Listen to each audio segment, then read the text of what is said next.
Senhoras, senhores, meus queridos irmãos espíritas, caros jovens, que Deus nos guarde e que nos mantenha em sua paz. Naquela noite chovia pesado em São Paulo. Numa fazenda chamada Inferno do Monjolo Velho, a chuva caía rigidamente e a família se reunia na sala ampla da fazenda,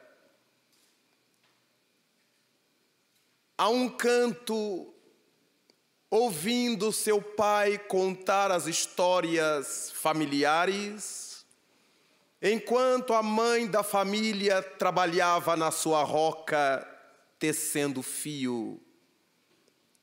Era começo do século XX. E naquela altura, a fazenda ficava localizada numa região que hoje em São Paulo é conhecida como Bairro do Brás. E naquela ocasião, dizia o pai da família contando aos filhos, a vida ali era muito pacata. Quase nada sacudia a morosidade, a pachorra da vida no inferno do Monjolo Velho. Ao redor, outras fazendas, proprietários amigos, conhecidos e nada mais. O que costumava sacudir a vida da fazenda, ou era um escravo que fugisse para logo mais ser capturado por um capataz, ou então algum casal de enamorados que fugia do lar e logo mais voltava para que fossem providenciados os esponsais. Fora disso, lembrava Alexandrino. Uma outra atividade que movimentava o lugar era a festa de Nossa Senhora, que era levada a cabo na pequena igrejinha da região, todos os anos. Era feita uma procissão para louvar a Maria. E havia uma peculiaridade no bairro, porque uma família por ano era sorteada para ter a honra de levar sobre o andor da imagem o pálio, o dossel. As 4 pessoas incumbidas de levar o dossel sobre o andor eram da mesma família, e essa honra era disputada pelos filhos dessas famílias, através de brigas. Brigavam até que um dominasse o outro, vencesse o outro, e dava à sua família a honra de levar o pálio sobre o andor.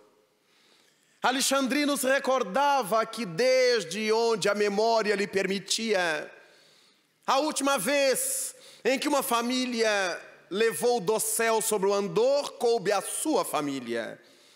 E lembrava-se ainda o pai da casa que ele só venceu a briga pela ajuda do seu irmão mais velho, Olegário.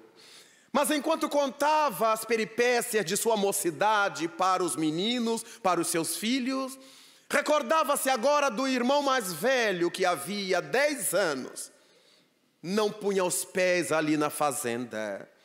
Naquele momento de evocação, Alexandrino se pergunta em voz alta: por onde andará Olegário, meu Deus? Por onde estará esse homem? Sempre teve um gênio ruim, sempre teve o fígado estragado. Por onde estiver, embora seus 70 anos, deverá estar criando problemas. Se estiver vivo, é claro. quem lhe estará suportando a bilis? Mas se estiver morto, quem lhe terá fechado os olhos na hora extrema? Onde estarão sepultados seus despojos? Aquela pergunta foi como uma ducha fria que caísse sobre a pequena família ali reunida. Os meninos silenciaram. Do bulício, silenciaram. Se achegaram mais para próximo do pai, assentado na cadeira de balanço. A mãe da casa parou de tecer. Parece que todos sentiram um calafrio lhes perpassar pela coluna vertebral. Os olhos marejaram, como ocorre conosco quando sentimos medo de alguma coisa, as lágrimas vêm aos olhos. Houve um silêncio enorme na sala. E ninguém ousava sair dali para se dirigir aos quartos de dormir. Todos ficaram diante daquela evocação feita por Alexandrino. E se estiver morto, quem lhe terá fechado os olhos na hora extrema? Onde estarão seus despojos? Diante do silêncio, as pessoas escutavam nos ouvidos o pulsar dos corações. E logo mais, porque todas as coisas estranhas ocorrem à meia-noite, o relógio da casa grande bateria exatamente meia-noite. A cada badalada, os corações fremiam de pavor.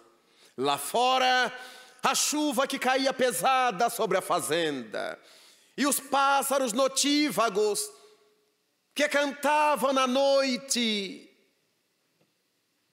provocavam um cenário apavorante. Mas enquanto eles ainda não tinham se refeito daquelas emoções evocativas, alguém bateu a porta.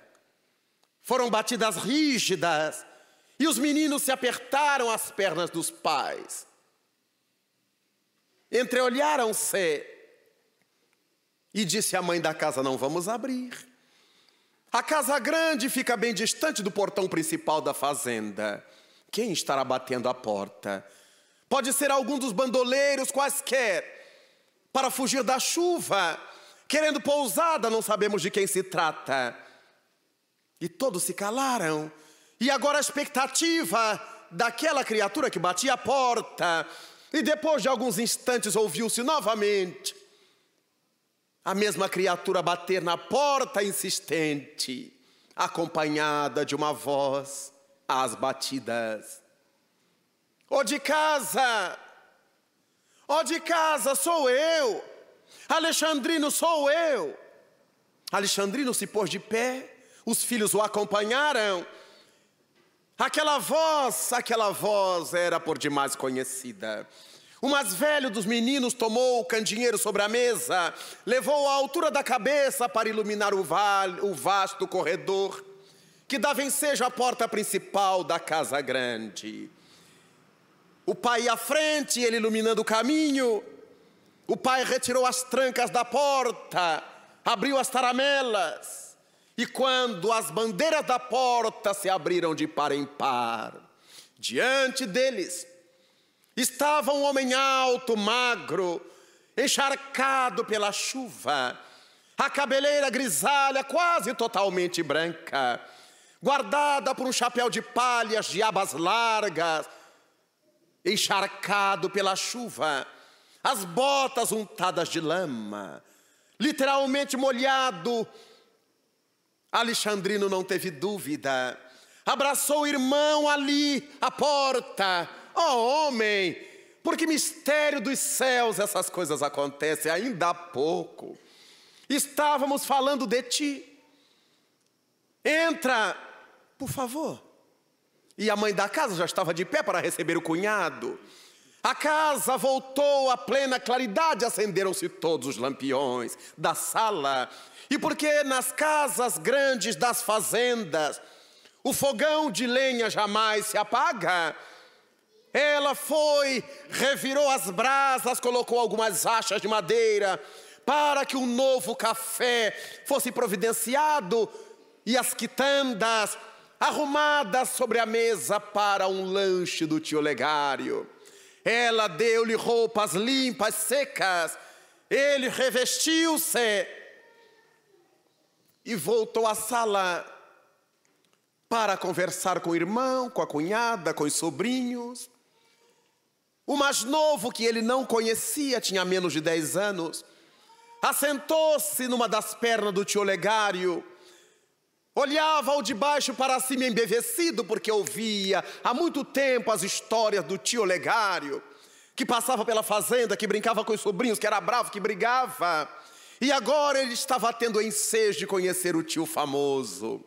A dona da casa sentava-se, levantava-se naquela azáfama de atender ao cunhado, que certamente sentia fome.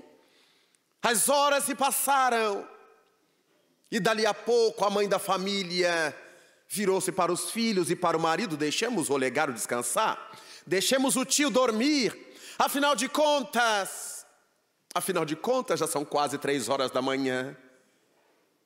E todos se deram conta da hora avançada. E Alexandrino disse na frente dos filhos: Olegário, pelas minhas contas tu já tens 70 anos. Ninguém tem obrigação de suportar teu fígado ruim por aí. Daqui para frente não sairás mais desta fazenda. Aqui é teu lugar. E de fato o quarto de hóspedes é o melhor quarto desta casa. Vais ver. E todos se rirão. Os sobrinhos foram levar o tio até a porta do quarto de hóspedes. Se despediu de todos, beijou o mais novo, trancou a porta por dentro com a taramela. Os sobrinhos foram para os seus aposentos e a casa, a custo, voltou ao silêncio. Mas o sobrinho mais velho, de Olegário, não conseguiu conciliar o sono. Foram muitas as emoções, as narrativas do pai, a evocação do tio, a chegada do tio. E revirava-se de um lado para outro na cama. Já eram 5 horas da manhã. E o moço ouviu que alguém batia na porta. Levantou-se para deixar os pais descansar um pouco mais. E era um funcionário dos Correios, que caminhara até ali para entregar o envelope com o telegrama. E o jovem, antes de entregá-lo aos pais, abriu o envelope, retirou o telegrama, rasgou o lacre e leu de pé as palavras lacônicas que diziam: nessa madrugada faleceu em Sapezal Olegário Ferreira. O rapaz sentiu um frêmito, mas imediatamente lembrou-se da meninice de 10 anos atrás. Lembrou-se que todas as vezes que o tio ia para a fazenda visitá-los, tinha o cuidado de passar por uma agência telegráfica e emitir um telegrama para eles dizendo que estaria em outro lugar. E quando a família descansava dele, ele chegava fazendo surpresa. Pensava o rapaz: hoje o tiro saiu pela culatra. Em virtude do mau tempo, da chuva, ele acabou chegando na frente do telegrama. Mas nessa altura, em virtude dos barulhos de abrir a porta, a família já estava toda de pé. Porque nas casas grandes da fazenda sempre se levantava muito cedo. E ele então, ali com o telegrama na mão, foi compelido a entregá-lo ao pai, que leu.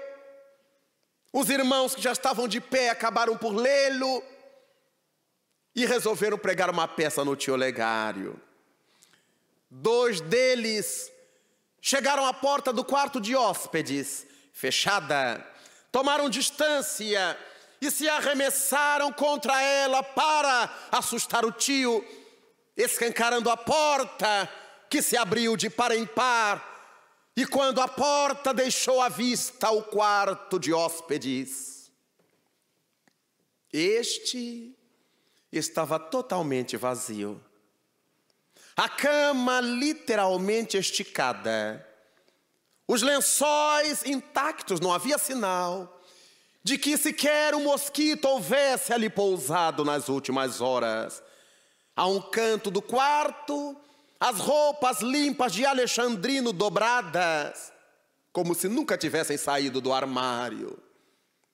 E as roupas molhadas, untadas de lama, as botas, o chapéu de abas largas haviam desaparecido como por encanto. A família se abraçou ali. À porta do quarto de hóspedes, os pequenos choraram e se deram conta de algo estranhíssimo. Eles haviam convivido durante quase 3 horas com um fantasma.